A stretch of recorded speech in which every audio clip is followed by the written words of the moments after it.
Good morning. Good morning, the Board of Directors from the American Heart Association, Inc.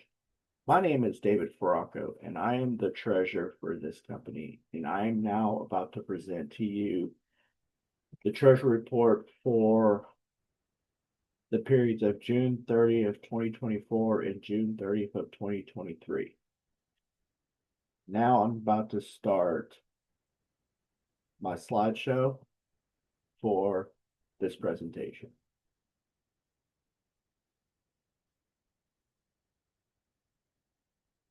This slide talks about the table. It's the table of contents of what I'm going to be going over. I'm going to go over the statement of financial position for both years, some of the ratios that I came up with, the statement of financial activity, the financial ratios for both statements, and then if there were any notes on the financial statements, and if there were any summary accounting policies that were good for 2023-24. If you have any questions, I would recommend that we handle those at the end of the presentation, and I will answer for them as soon as I can. If I know the answers, if not, then I will put the answers and get them back to you. So this slide is talking about the statement of financial position for 2023 and 2024. I'm comparing both years and giving y'all the change that happened in each aspect. First, we'll start with, and for the financial position statement is just like a balance sheet on a normal company.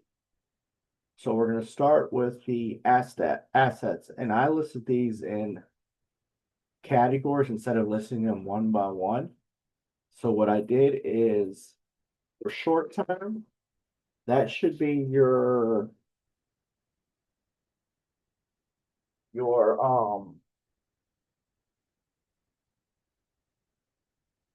short-term assets for 2023 were 738,694, and in 2024 it went down to 710,403. So the change is a little over $28,000 to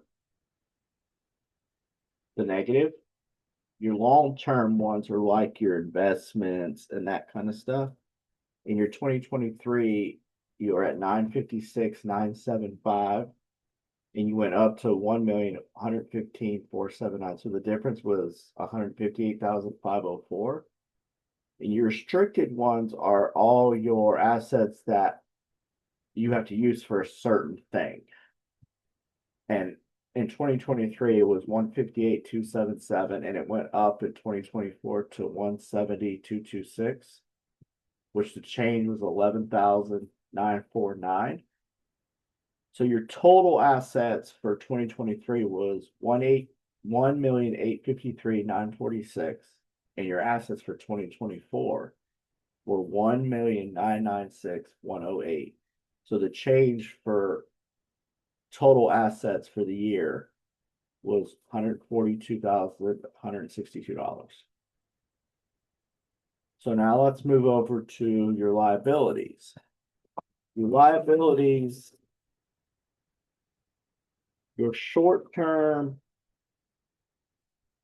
liability should be like your AP, your prepaid. Yeah, for liabilities, your short-term should be AP and other liabilities. So for short-term in 2023, it was 162,530. It went down a little bit to 161,258 when the change was 1,272. Your long-term liabilities would be your deferred revenue, your operating leases, and that went from 95,649 in 2023, and it went down to 87,570, and your change is $8,079. Your restricted would be your research payments. In 2023, it was 347,922, and it went up to 400,978, and the difference was 53,056. So your total liabilities for 2023 was 606,101. In 2024, it went up to 649,806, 43. The change was 43,705. So that's not a big jump in your debt, but your totals, like I said earlier, your totals for assets was that 1,538,3,946. In 2024 was 1,996,108. The difference is 142,162. Liabilities is 606,101, 649,806, 43,705 was the change. Your net assets for 2023 was 1,247,845. 2024, it was 1,346,302, and the difference was 98,457. So your assets, your liabilities, and your net assets total for 2023 was 3,707,892. 2024 was 3,992,216. So the difference in change is 284,324.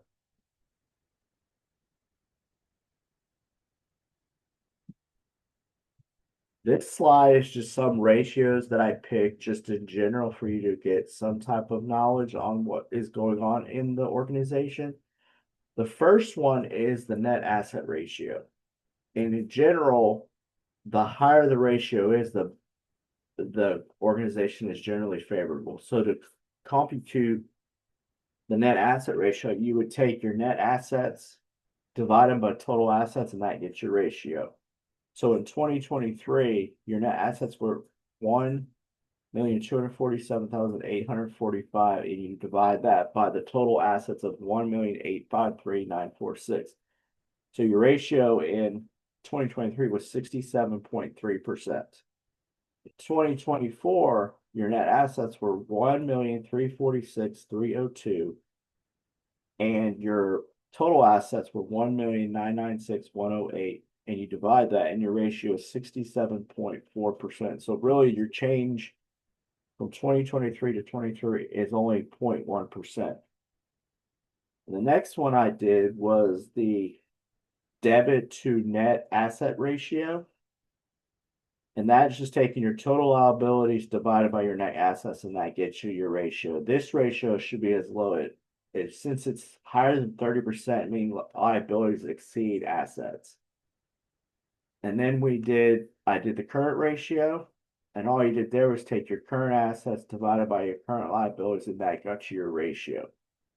This ratio should be higher than 1. In this case, you're able to pay your short-term debt. So if you look at 2023, your ratio is 4.54. Your 2024 is 4.41, and the difference is only 0.13.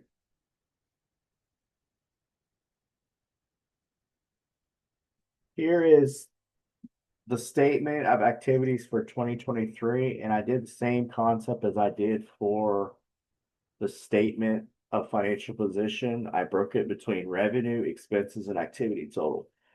So first column is your revenue. If you look at revenue, it has your public support, your program fees, the sale of education materials, and the other revenue. So your total in all those for 2023 is 1,211,488, and in 2024 it's 1,305,930. So the difference is 94,442, which it's really good that your revenue went up in 2024. Now let's move over to expenses. In your expenses column for these years, you have research, public health education, program services, and support services. And the total for expenses in 2023 was 1,071,162. And your expenses for 2024 were 1,202,333. The difference is 131,171. You would like that to be a little bit lower, but it's not totally bad. Now let's just move over to the activity, and I just put this all in a total. But this is what your income statement would look like in this organization. So in 2023, your revenue would be 1,211,488. Your expenses were 1,007,172, which means you made a profit of 140,326, which is good. In 2024, your revenue was 1,305,930. Your expenses were 1,202,333. Your total 103,505,97, which you made a profit. It was just a little bit lower.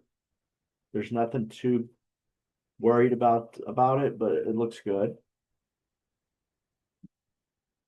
This slide is some of the financial ratios I did for the financial position ratio. And under the quick, I chose the quick ratio.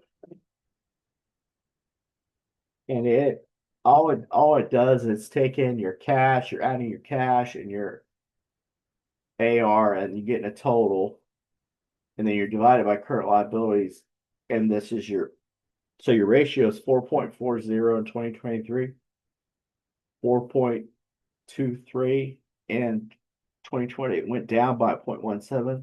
You really want it to be above a 1, so this is really good. Your debt ratio, I was really shocked when I did this computation. All I'll do is it's taking your total liabilities divided by your total assets. So your ratio in 2023 was 32.6%, and your debt ratio in 2024 was 32.6%, and there was no change. So it stayed constant for both years, which this is saying that you can actually pay your debt without a problem. Financial ratios for activities, I did the program efficient ratio. This is to measure how much of the total expenses belong to the programs. So in this case, we did the program service expense divided by total expense and get your ratio. Your ratio in 2024 is 82.5%. In 2024, it's 83.9%, which is a 1.4% change, which is really good that it should be going down, not up. The other one I did is the net operating ratio, is a measure to how the organization appears at a surplus. So in this case, you would take your total revenue minus your total expenses, which is your income, and divide it by total revenue. So in 2023, it was 11.6%. 2024, it was 8.0%, and went down by 3.6%, which is really good. That means you're able to operate at a surplus a lot better than you did in 2023. Here's some of the notes I came up with on your audit financial statements. One is the cash equivalents consisted of highly liquid investments with original maturities of 3 months or less, which is really good. The investments are primarily included assets invested for long-term capital appreciation. So that's like to help with your research and all that. And the company, all the financial statements have been prepared on the accrual basis of accounting in accordance with US GAAP, and included accounts of associates and subsidiaries.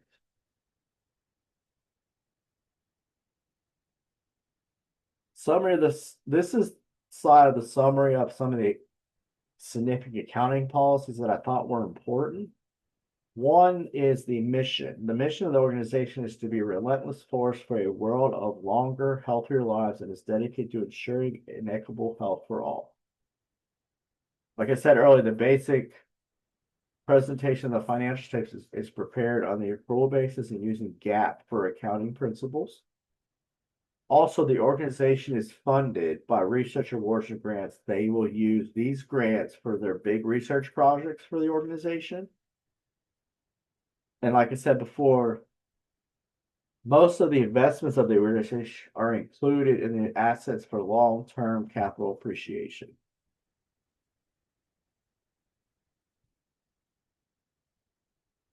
That is concluded my presentation on all the financials.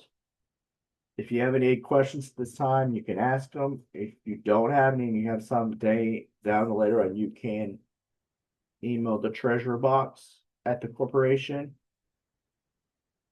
and this will let me know I have a question that I need to deal with, and I will take care of it. Thank you for your time.